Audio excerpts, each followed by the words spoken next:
I am blue, you are bright and shiny in my mind. You got me loving, hating, crazy indecision in my mind. Welcome to the Fall Podcast, where the focus is on deer hunting, tips, tricks, tactics, and stories from across the Midwest. And now, here is your host, Aaron Blasey. Welcome to the Fall Podcast. I am your host, Aaron Blasey, and this is episode number 89. And on the podcast today, I am joined by Matt Zahl, a fellow Michigander. I've had him on the podcast twice already. This will be the third time, I believe. And I wanted to get Matt on because he is a diehard hunter all through the year, you know, unless he's tagged out. And he's got a lot of good tactics on what he does, you know, throughout the year, throughout the season, and especially, you know, coming into this week and, you know, the next couple weeks, because we're coming up on Thanksgiving, and a lot of hunters, not just only in Michigan, but a lot of hunters everywhere. And I'm going to single the ones out in Michigan right now because a lot of diehard bow hunters, you know, they hunt until November 15th, and then everything just changes. You know, once the gun hunters come in and they start, you know, pushing deer around and killing a lot of deer and killing bucks. And, you know, this year it's hard to get the crops out, so that's another thing right now. The farmers can't get the crops out, so that's just another wrench in the spokes. So I wanted to get Matt on here to talk about hunting the last week of November going into December and what his tactics are. I kind of throw in a scenario here too that I'm trying something out new that I really haven't done much of this time of year. You know, I just got off the road and was, you know, very successful in Kansas and in Iowa, but I still do want to get out and hunt Michigan and try to see if there's any bucks left.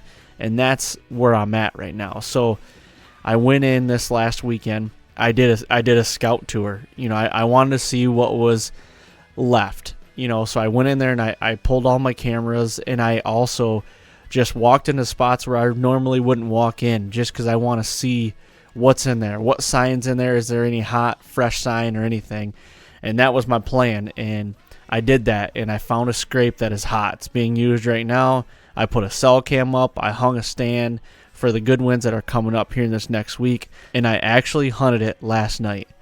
And it was a slow night, good conditions, slow night, but around 5:20, 5:22, somewhere in there, I had two does, a doe and a fawn come out of the timber across from me, and a little buck chasing them. So that was cool to see. I guess my whole theory right now is I'm thinking, you know, I'm trying to find a hot scrape right now that, you know, because I feel like the rut is still going on. It just depends on what bucks are still there. So that's what I'm trying to figure out. I've kind of transitioned some of my cameras back to scrapes and try to find these bucks that are seeking out does again. You know, trying to find a buck that's in between a doe. Maybe he just got done with a doe and he's going to find another one. Well, I found the scrape that I need to be around. So that's what I did. I put a cell cam up there in the first night, had a little buck hitting it, had a couple does. So I was pretty excited about that and hunted it last night. Like I said, it was slow, but I did see a little bit of rut activity, but it was a younger buck, a year and a half old. So we'll see. I'm going to plan on riding the hole on that stand. You know, as long as the wind is good and the scrape stays hot, I plan on riding the hole on that for a little while here until later season, you know, when we should be getting back on food. So enough of me blabbering. I'm going to get Matt on here so we can get this interview kicked off. And happy Thanksgiving to everybody out there. You know, we are coming up on Thanksgiving, and I just want to let you guys know that we do have some awesome podcasts coming up in the near future. So we're going to try to get back on the same schedule. Hopefully, I got one more trip scheduled back to Kansas for a gun hunt. So I will be there in the first week of December, and things should start to slow down a little bit. So hopefully we'll get back into the mode with every week, every Monday. So that's what I'm hoping. But with that being said, hopefully you guys enjoy this, and thanks for listening. All right, we are back today, and finally I'm off the road for a little bit, and I've got a returning guest. I think this might be your third time, isn't it? Yes, it is. Third time. Third time. Third time's a charm, right? Third time. We got Matt Zahl on here again, and a fellow Michigan hunter, hailing from the west side of Michigan. So, Matt, what's going on, man? Not much, Aaron. What's going on with you? I'm just trying to brush off a little good luck from what you had down there in Kansas. Yeah, Kansas and Iowa treated me well this year. The way I look at it is every blind squirrel finds a nut or two every once in a while, because it doesn't happen to me very often, I can tell you that. Yeah, my great uncle always would say he'd come back from killing a big buck and he'd say, "Well, I'd rather be lucky than good any freaking day of the week." Yeah, for sure. And I said it on the last podcast too. We talked about the whole story with Casey and Justin, and I mean we grinded that out for 6 days. That was some of the hardest, grind hunting. 6 days straight, basically all day sits, and it was crazy, and it paid off. And it just goes to show you that as much work as you put in and hard work and time and effort, you can be rewarded. And this fact, I was rewarded with a deer of a lifetime, but I mean that might be a different size or age structure of a deer for someone else too, and it just happened to be this was, I mean, he was a giant, and I love it. There's no getting around that. And yeah, like you said, like you put in the time, you put in the effort, and you stay consistent with a game plan. And it doesn't necessarily mean it's going to pan out that year, but you're gonna put the pieces together, and one of these times it's gonna happen the way you want it to, and probably when you least expect it, because that's usually the way these things work. Yep, for sure.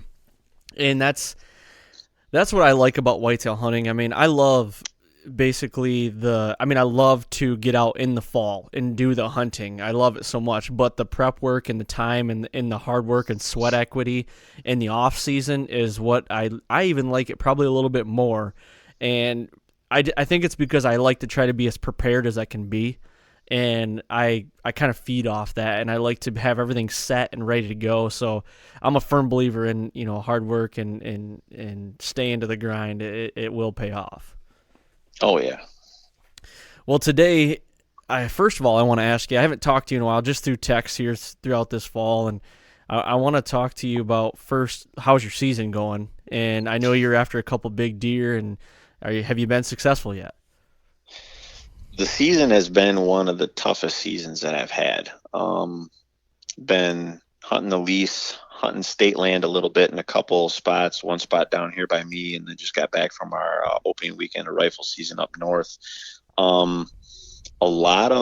Passed a lot of deer. I mean, obviously seen a lot of 1.5-year-old deer, seen a few 2.5s. Haven't laid eyes physically in the stand on the lease.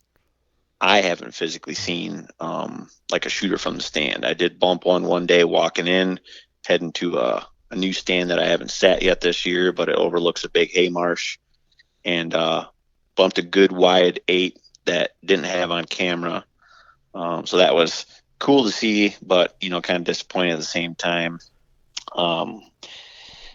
Decided that weekend that triggered, it was kind of a bad wind blowing in for most of the lease, but it was a great wind for my little state land honey hole that we had talked about, I think, on the previous podcast with that killing tree from those 2 big 8s. Yep. So I went in there and scouted and found a pretty good cluster of some fresh rubs on some baseball bat size diameter trees. And I went in there and got in there on my climber the night before and saw a small little buck. And then the next morning I ended up seeing the same small buck, but then a big shooter 10 that was in this little marsh pocket. And he needed to come out about 20 more yards, clear these cattails, and I would have had him at 25. And he was grunting the whole morning, and I was grunting back at him, but he ended up bumping a doe inside that marsh, and then she took him to the north and never saw him again. So he still might be one I might get back in and try and chase in the later season here,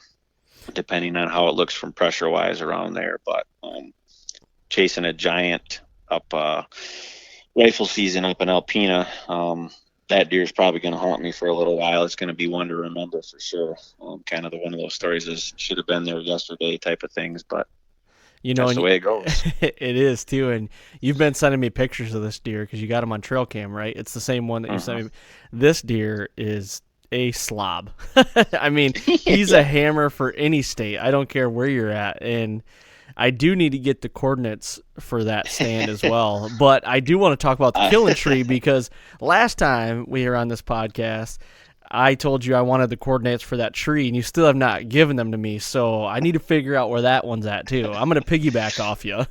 Okay. Yeah. Those coordinates of those 2 spots will, probably go to the grave. Like I was talking to you earlier pre-show and stuff. And it's the areas that they are on the state land, they're low deer density, but you have a very high chance for hunting a mature deer. Right. Because the low deer density, nobody wants to go in there and sit, and see maybe 1 deer a day, 2 deer a day.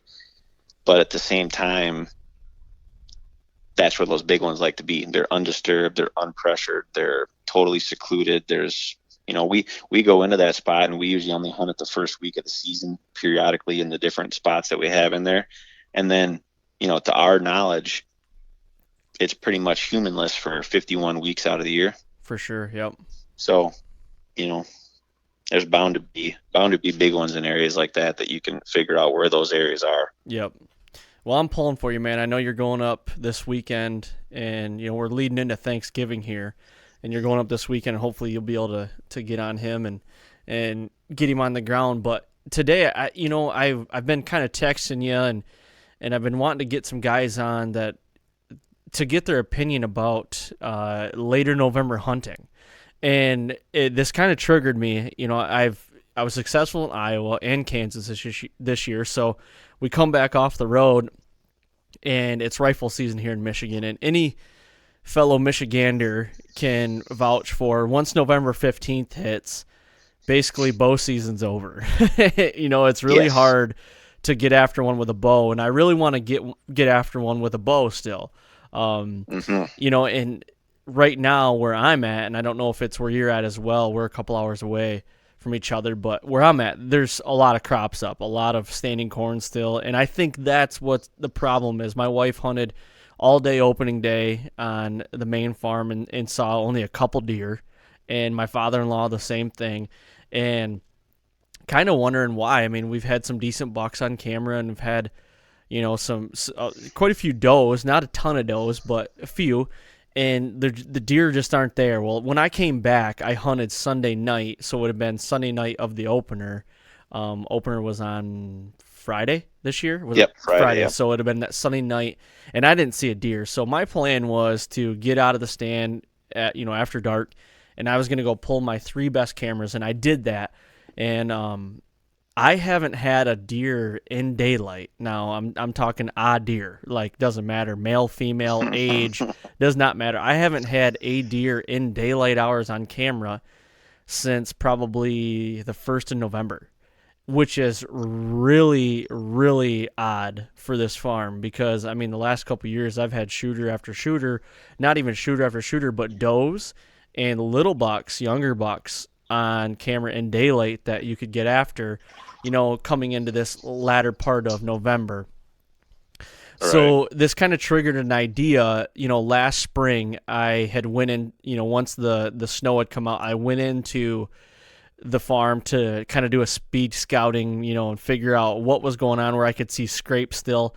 And I found a scrape that was in the timber, and it was a big scrape, and it was a well-used scrape. I had no idea it was there. And I'm hunting little woodlots, so I don't like to go in the woodlots during season. I'm passive when it comes to that. I feel like I'm going to be kicking deer out of it, but it really got my gears turning. Like I said, we're coming up on Thanksgiving. I feel like these bucks, the rut's still going on. I feel like these bucks are going to get back up here when they lose their doe, and I feel like they're going to start hitting scrapes again. What are your tactics in the latter part of November, for getting on deer, whether it be with a gun or a bow? So I'm going to kick it off right there, and that's my question to you. We're coming into Thanksgiving. What is your tactic to get on a good buck here in Michigan in this part of November? Yeah, exactly. I think you kind of hit the nail on the head there with that scrape, because I got a little tidbit to go along with that. But I think the biggest thing when I'm looking at trying to hunt the later part of November, once rifle season hits, and as you trail into December, is where you're going to be hunting first and foremost. Like, are you going to be able to be fortunate enough to hunt a big private parcel that, deer could seek refuge on and maybe they haven't been pressured? Or are you hunting a small piece of private or, state land? Because small pieces of private and state land, you might as well treat them almost like the same. You can get lucky with some small pieces of private that are set up really, really nice, that can hold some deer and they can seek some refuge. And then, maybe that's your tactic to just you lay low and you don't even hunt that maybe during a few days, and then you let those deer kind of filter in there and use that as a little safe haven. But I think you just got to know where you're at and what your landscape and topography is going to be like, and that's gonna guide you how aggressive you can be or how you should set up in those situations. You talked about the scrape that usually comes on, right around this time of year. When I was just up north this past weekend, there's a little oak tree at the end of this one lane, and it always is got a pretty good scrape. I would say it's kind of a community scrape in there. And I checked it after the first morning, and nothing fresh in there since it snowed. Like, it was completely covered up. And the next time I set that stand, when the wind was right, it was tore up to high hell. I mean, it was just dirt kicked 7-8 feet beyond where he was coming in and entering that scrape and that licking branch. And that licking branch, when I checked it the first morning, it's like a 1/2 inch in diameter oak branch, and Yep. the tree is still living, so it's not dead.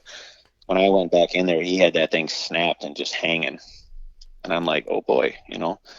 And then it was a couple days later, I saw a couple big fresh rubs on some pines. So I think it's like this time of year, if you find that fresh sign and you find those active scrapes and you find bucks laying rubs, I think that's almost like to me, in my mind, and this is just my opinion, like they're getting back into that establishment of like, okay, this is my territory. I'm laying down my scent. I'm laying down that I'm the big guy in the area type of thing. And they're advertising for those potential does that might be coming into heat, within the next couple of weeks or at the next little cycle when they're going through or whatever, however you want to call it. And I think if you have that sign, that fresh buck sign laying down, you almost have to hunt it almost like a second pre-rut, where bucks are going to be doing almost the same thing now that they were doing prior to finding those first does. Right. Yeah, and I think that's the approach I'm going to take. But I've told myself, if I go in there and this scrape is wide open and you could tell it's being used, then I'm definitely gonna try to act on it. But if it's dried up, doesn't look like it's been really used much, I'm probably gonna rethink that plan, and that's when I might really try to get into close to some bedding, some doe bedding, or some thick areas. And I guess that's my plan A and B right now, because I don't have a lot of different options, because I'm only working with about 4 acres of timber. And, we got a lot of crops up still, so I'm just hoping to get a buck that is cruising again. Like I said, lost a doe or, bred a doe, and now he's going to look for another one. He's going to go check his scrapes. And, I'm half tempted to try a little bit of scent, put a little bit of scent in there if it is active, and put some estrus down, or I've got some, I took the hocks off my buck as well, and I brought those with me, and I might even try that. So I'm kind of like trying something new here. Usually this time of year I'd be hunting with a gun, and I'm not saying I'm not going to hunt with a gun, but I think I'm going to do the same tactic even if I am hunting with a gun. Are you doing the same thing? Are you still hunting with a gun right now, or are you trying to get back in with the bow? I will be hunting with a gun probably through most of the rest of the rifle season. Exception would be if I'm hunting at my house and I'm in a spot where I really can't, like, I don't have a shot that would be rifle caliber distance. But the lease that I'm going to be hunting on tomorrow, and probably spending some time for the majority of the next couple weeks here, or a week and a half till rifle season finishes up, it's got some spots that are in some real good transition zones between bedding and cover and bedding and food. And some of those spots are open where you can shoot almost a couple 100 yards across really tall natural grasses and some switchgrass type elements and stuff like that. So I'm at the point now with the difficult season, I'd love to kill a big buck with my bow again. This will be the first year in 5 years where I haven't done that. But, season's not over. You can always get lucky in the late season and stuff like that. But I'm at the point where I'd be trying to tip the scales in my favor as much as I can. But no, I agree 100%. My approach, if I was to use a bow versus I was to use a gun, as far as tactics to approach deer and like a buck that I'm trying to hunt, are going to be the same. I'm going to set up in those same areas. Obviously, maybe set up in a different tree or a different spot on the ground or whatever else.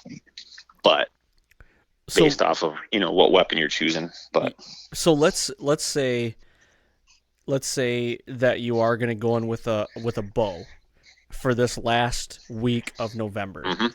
Yep. What is going to be the first thing are you going to do? Are you going to, monitor your trail cams? Are you going to keep your trail cams on scrapes?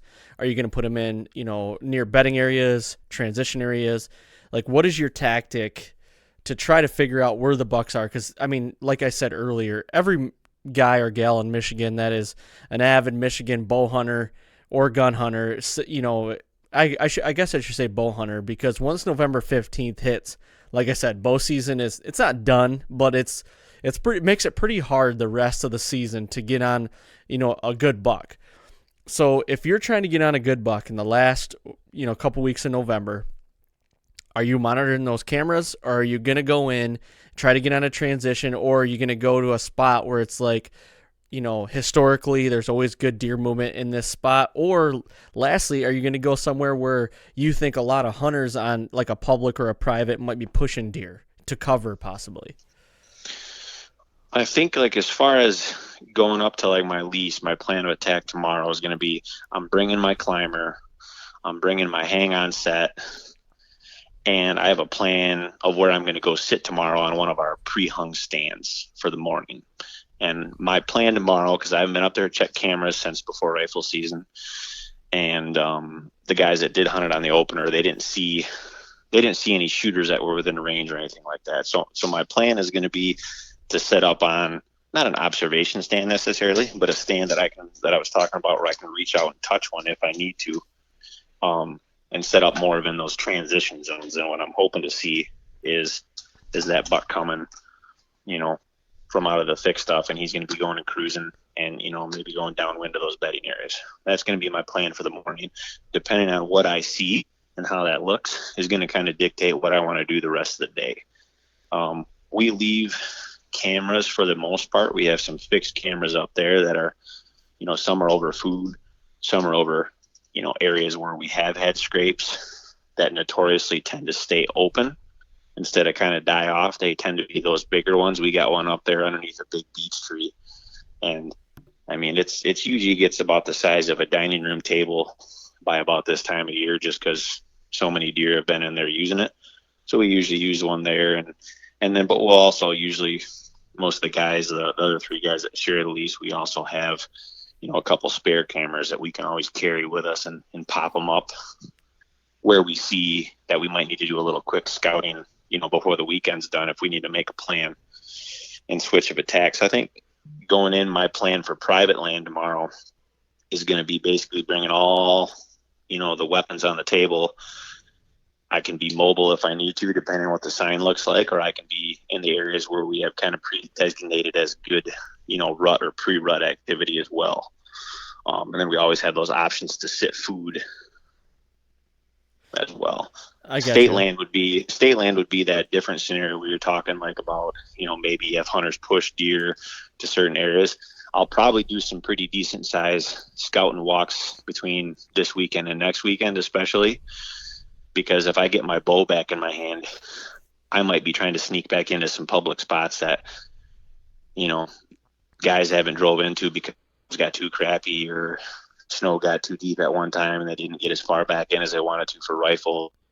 Any of the combination of those things. And I might do some scouting, and while there was still a little bit of snow, try and cut a big track that's fresh. Yep. Okay. And I think the later into the season, I rely on that big fresh track more than a lot, because further and foremost, I just want to know that there's a big deer that's either moved through that area, and I might follow that track for like a little while to see if he's just cruising through the area, how much ground he's covering, or if he's kind of milling around, maybe he's hitting some leftover acorns that are there, or if he goes into a scrape, or if he heads into like a really thick part, I'm not going to go booger it in there because he might still be in there.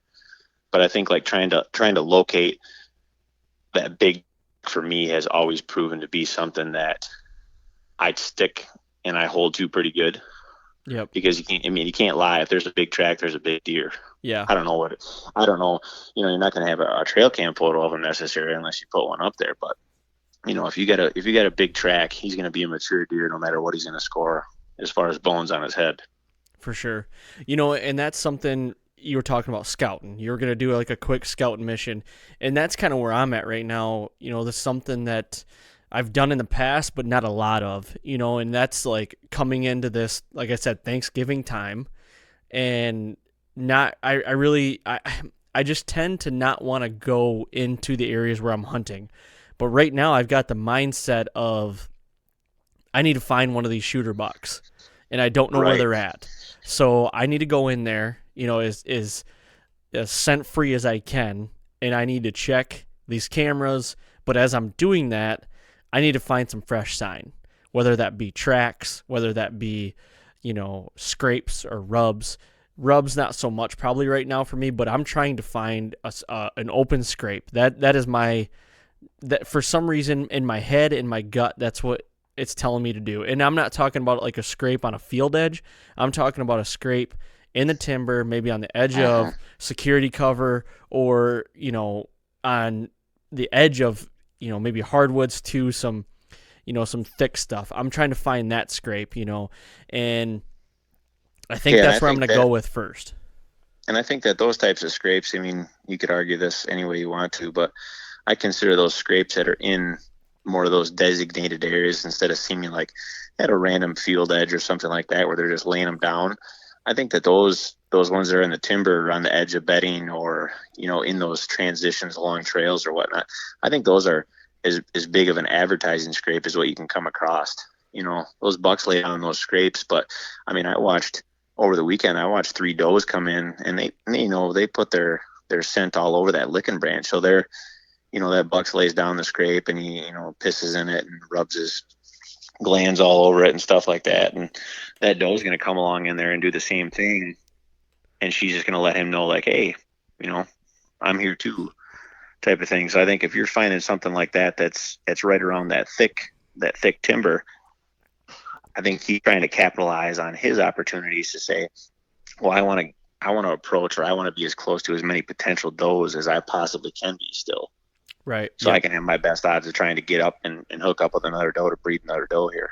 For sure. And, I think you mentioned it to me before we started recording, I think, and you were talking about staying mobile and be as mobile as you can. I think that's what you were saying.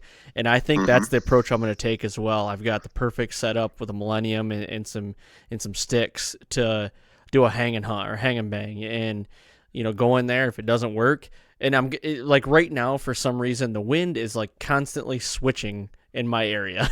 It just like, it seems like it never stays consistent for a couple days. So it's going to be like hang here and then maybe find a good tree on the other side of some sign and hang here. So that's going to be my approach, and that's going to kind of dictate how I go about it. Yeah. And I think, this is no secret. It's been mentioned on, probably quite a few podcasts, and I'm sure there's a bunch of vlogs and, that kind of stuff. Usually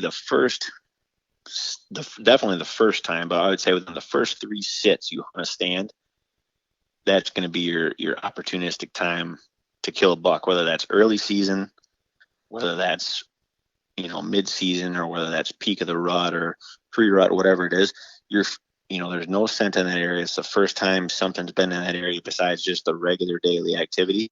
So I think that's where that staying mobile comes in. Like, you might be in a spot on property you've hunted where you would never think of necessarily sitting, but for some reason, all the sign is showing that they're moving through this part. Yep. So I learned that lesson the hard way this past year in Colorado. Is, we spent a good portion of the first few days of the trip like, man, this looks like it's the elkiest country in the world, but there's no sign.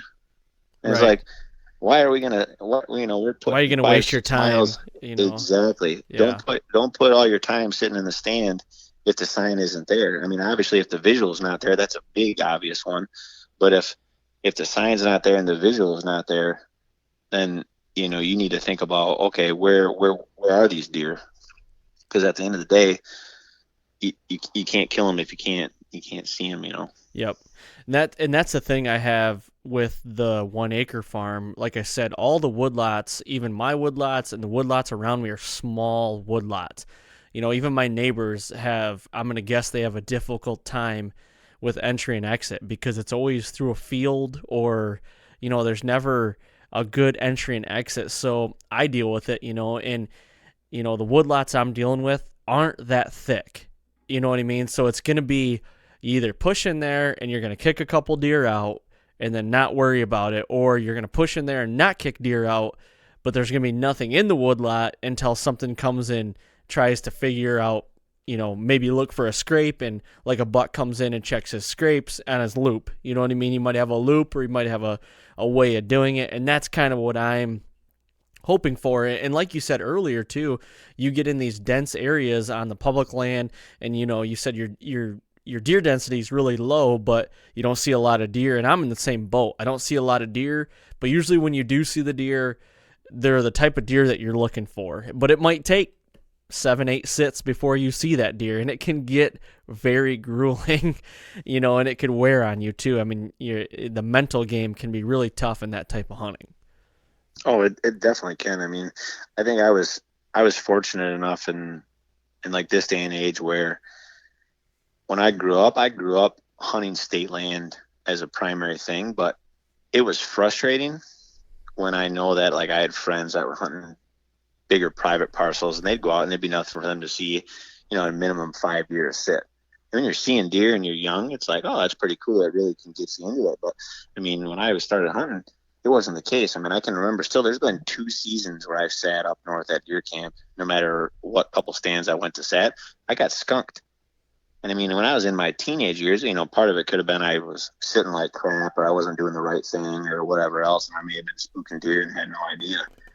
But I think it taught me a lot more in the long run than it did if I would have saw a deer, if I would have saw 2 deer, because I think it taught me like discipline, diligence, and if stuff's not happening the way you want it to, well, then figure out why. Like, don't just give up and say there's no deer there. Yep. I mean, I've killed one of my bigger bucks up there, and I've seen 2 absolute giants up there. And it's not like there's giants there one year and then there's not big ones there the next year. No, they just might be, a few hundred yards away from where they were last year. It doesn't mean they're not there. But you just got to take each year as it comes. And if they're not where you thought they were going to be, then go cut some fresh tracks and figure out where they're going to or where they're coming from, and put yourself in a position where you're going to see the deer instead of just hoping that they're going to come by. Because like you said, as soon as November 15th, the shit hits the fan, and who knows what's going to happen. Right. And I'm glad you brought up learning the hard way of seeing deer, and I did that the same way. Growing up, we had my family farm, there's a ton of deer on it, and I saw deer. I mean, I remember one opening day sitting all day in high school, I saw 46 deer before noon. And yeah. And I mean, some of them were probably doubles, but I mean, even break it in half, and you got like 20 some deer you're seeing, and then you see possibly the same deer, but you're seeing deer all the time, and it's like, I learned that the hard way of going into this new piece that I've only been hunting for 4 years now, that you might just not see a lot of deer, and it's it's hard, it's tough. And I kind of want to go back real quick too before I forget, because I have brain farts like I just did. But we had talked about being mobile and going in the first set, second set, third set, being successful, and I did that twice this year. Actually 3 times. 2 were my deer, and then 1 was Casey's deer. On my Iowa deer, we sat in one stand. We went in there and did a hang and hunt. We'd never been on this farm before. We did some e-scouting on it. We didn't have any intel on this farm or any guidance on where to put a stand when we set foot on this. We hung a stand. The first morning in, I had a 170-inch deer at 10 yards and couldn't get a shot because I had a limb in my way. So, I had the opportunity. What I did with that opportunity, I don't know what I could have done. I could have missed, could have been successful. But, I sat that one stand for 4 days straight, 4 or 5 days straight, decided to move and get in a little tighter on this deer that I ended up killing, because what his patterns, what he was doing, we had to adjust. Well, we hung it. We hung the stand, sat that night, didn't see him. Sat that morning, saw him, had him at 80 yards, and then killed him midday that second day. So it was technically our third sit in that stand, and we, were successful. And then fast forward to Kansas, it was our second sit in when Casey killed of that stand. It was a brand new stand, and it was my first sit in on my kill in Kansas. Brand new sit, brand new. Nobody's been in there, sat 6 minutes. It would happen so fast and got him on the ground. So there's some truth to that.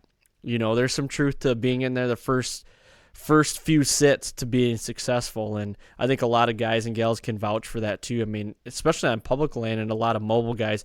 I don't know if I wouldn't call myself a mobile hunter because I don't do it every time. Like, I'll go to set stands, but if I have to move and I have to groove and I know I have to, then I'm taking a stand on my back or ripping a stand down and moving. So I guess you can call me a half-ass mobile hunter, I guess.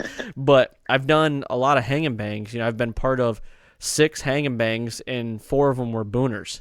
So, there's you can't argue with those statistics right there. Yeah, and it's just, I'm not a 100% a mobile hunter. Guys like Dan Johnson, the Nine Finger Chronicles, podcast, he does like almost exclusively all mobile hunting, and that's great. I love hearing his stories about that, and I have aspirations of being like, I want to be like that. Like, I want to go in there but my farm doesn't, one of my farmers doesn't it doesn't let me do that because I don't have a lot of timber. So I like having everything preset, and I've got I got 7 stands on,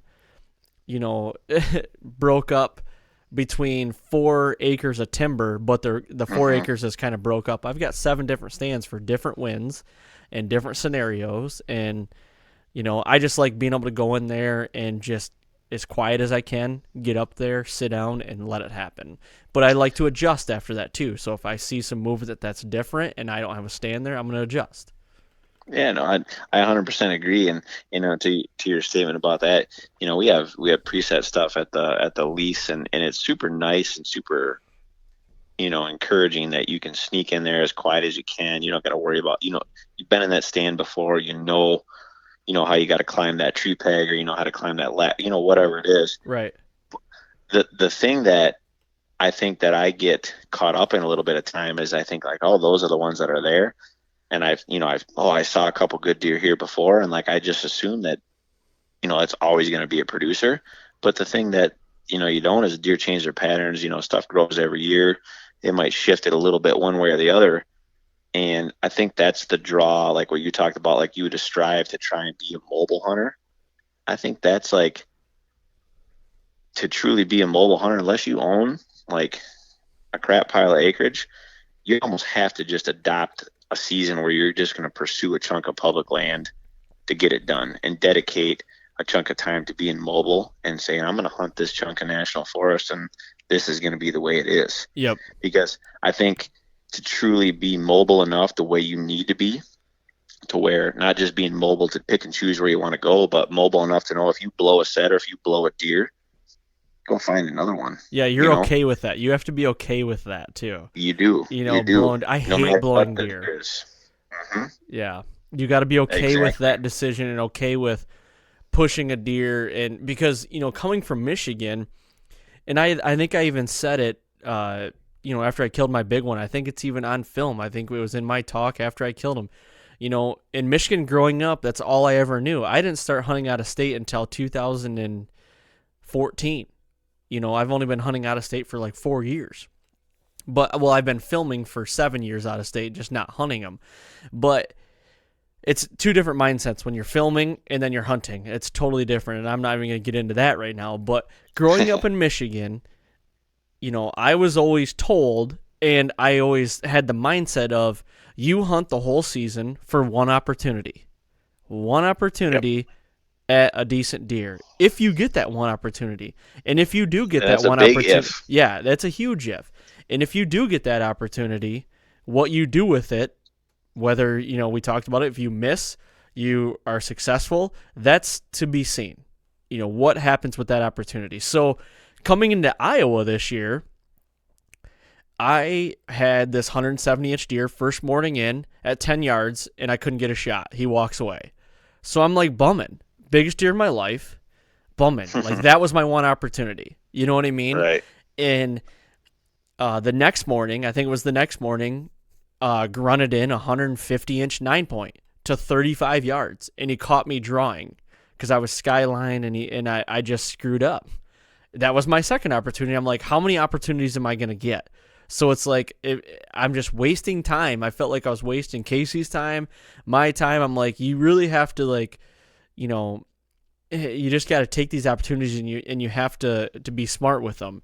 And I had some opportunities, and now, and I've talked about it too, out of state, like in Iowa, I mean, I must have saw 8 or 10 bucks that were all over 140, and I didn't have opportunities at all of them, but I had opportunities at probably over half of them, or close to it, 80 yards as far as they got, or, so it's like, you grow up with that mindset and you put so much pressure on yourself to get that done. And now it's just, there's been so many seasons in Michigan that I haven't even had an opportunity at a deer that I wanted to take, and it's like more seasons than not. So it's just, I don't even know where we were going with this. I'm on a rant now. So, but I think you were trying to say, like, it's just, you got to make, when you're in this situation, you just got to make sure you can capitalize on whatever opportunities you do create. And like you said, like, being as prepared, whether that's, prep work in the off season on private land, or, doing your scouting on public land and knowing how that public land changes throughout the season. If you hunt that public land every year, what does it look like in the first 2 weeks of season? What does it look like in that pre-rut? What does it look like in the rut? What does it look like that first week after rifle season blows out of there? Or what does it even look like that last week of season if you're, crazy diehard, or you still have got 2 tags in your pocket and you're still trying to punch something, 100%. I think just being as prepared as you can for those opportunities, because I would definitely vouch and echo on what you said about, you may get that one opportunity. I've had 2 good opportunities this year on 2 good public land deer. Haven't had a good opportunity yet on a private land deer up at my lease yet, which is the funny thing about it. But I think also that comes to the fact of, I'm used to hunting that public land in these areas where I had those opportunities. I'm very well versed in the topography there and know how to set up for the wind and whatnot. And, I've already kind of made my bet that I probably have had the 2 opportunities that I might have for those 2 areas. I mean, I know for sure at the rifle season one this year, that one's going to be done. That old boy is nocturnal, and that's the way that is. But you just got to capitalize when you can. And if you can't, there's always next year. Yeah. And, adapting, like we talked about, adapting and changing your game plan can happen overnight. Like right now, you and I are talking about my game plan changing. I'm going to do something here coming up in the next week or 2 before I go back to Kansas for gun season. I'm going to change a plan that haven't done much of. I'm going to go in there and look for some fresh sign, and I'm going to hang a stand, be a little bit more mobile than I usually am, and I'm going to push the fact. I'm going to get really aggressive. But whether I'm successful or not, whether I might not even see any deer, but the crops are up right now, and I think that's a huge factor.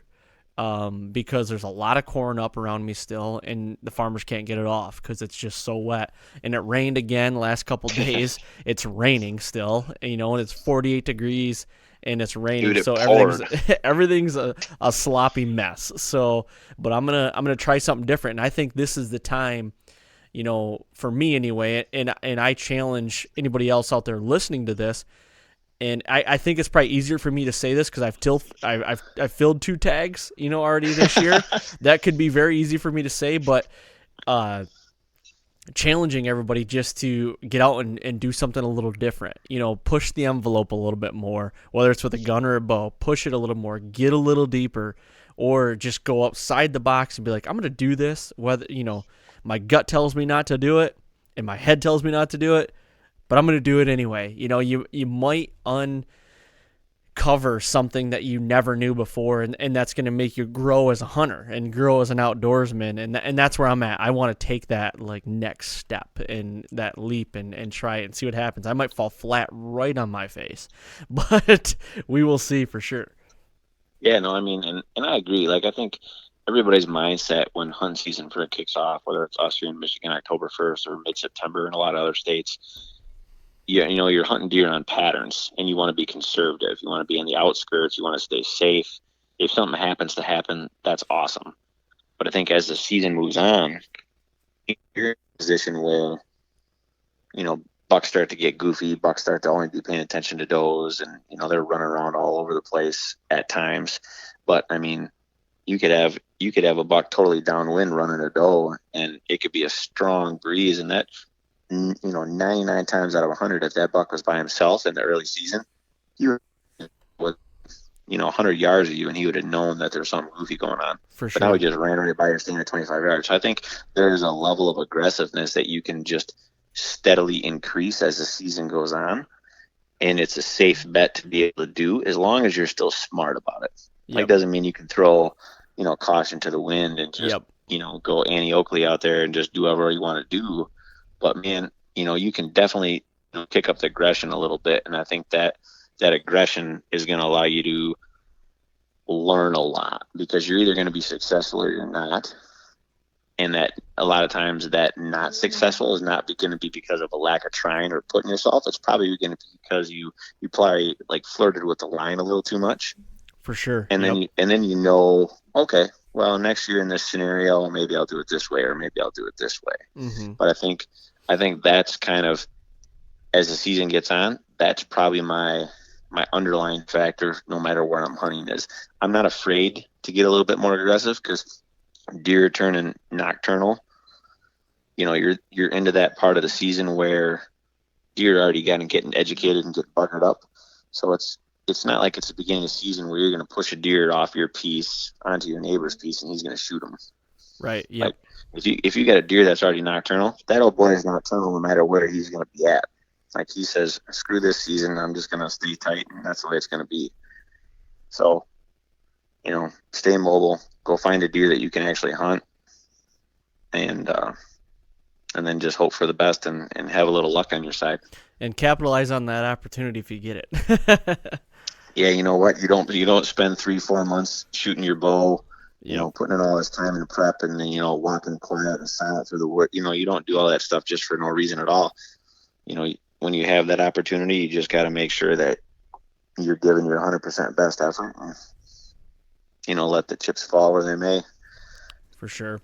Well, man, I want to stop right there. I think we're good at that point. Like, I don't want to beat a dead horse to a pulp, but I think that's a good spot to stop right there. And I want to thank you for coming back on for a third time. And I need you to get up there and get after that deer that you've been showing me pictures of, so I can get you back on here and we can talk about the successful story with your third opportunity this year.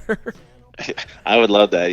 I would love it nothing more than to be able to take that one. Yeah, he's an absolute giant. That one on that state land, he's a brute. I mean, the one on the private land, he's a great big old deer too, and that's the one I'll be targeting primarily, even if the sign is there. But if not, that's just the way it goes. For sure, man. Well, good luck. I sent anything luck. If I had a horseshoe, everybody's telling me I have a horseshoe stuck in my pocket. If I had it, I would give it to you. But I don't know what people are talking about. I just think I'm a blind squirrel, and I think somebody was like, this guy, he's been struggling for so long, he needs some help. So here you go, and just gave me 2 handouts. I don't know if that's what it was. I don't know. I mean, I don't know. I'm just pretty fortunate, I guess, and very lucky. So. Well, I'm just hoping that talking to you is going to be just as much of a lucky rabbit for anything else. When you texted me like, hey, you want to talk about this? I was like, heck yeah. I was like, this is the next best closest thing to coming and rubbing on those 2 sets of antlers. That is good juju, I'll take it, because I got to go in this weekend and try and get a buck down.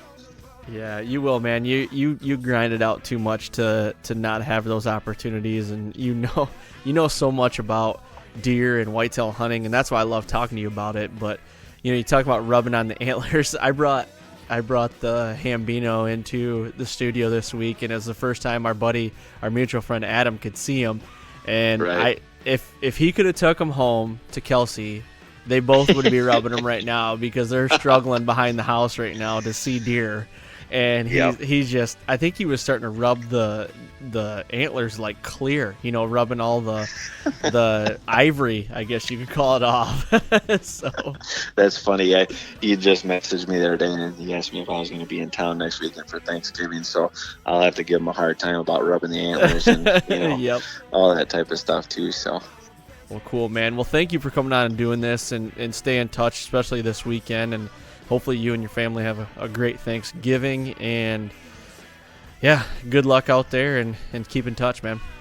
Yeah, man, I appreciate it. Thanks for having me on again. I want to just say it's always a good time to come in here and talk deer and anything there is with it, and I wish you and your family a happy Thanksgiving as well too, and good luck out there this weekend, because I know you'll be out putting some stand and scouting time in as well. Hopefully, man. I hope I get one more opportunity here in Michigan and cap this awesome season, best season yet, off. So we'll see. Icing on the cake, remember? Third time's a charm. I'm hoping that's what it is. Well, thanks, man. Yeah, no problem, man. Anytime.